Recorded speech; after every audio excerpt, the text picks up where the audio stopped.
या परभणीमध्ये एकही गद्दार इतक्या वर्षात टिकला नाही।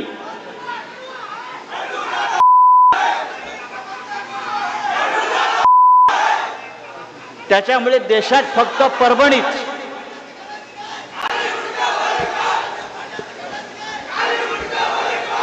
अरे ते मुंडक्याचं बघू काय करायचं आपण, ते मुंडकं काय राहत नाही आता।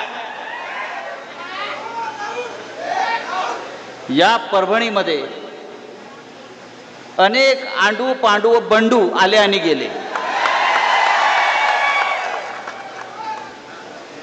अनेक आंडू पांडू आणि बंडू आले आणि गेले। शिवसेना इथे मजबूतीने उभी आहे आणि ती राहणार।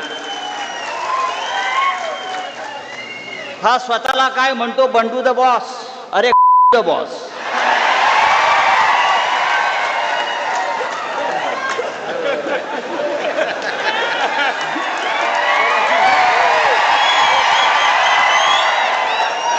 बरोबर ना? आता यापुढे त्याला बॉस म्हणायचं, त्यांना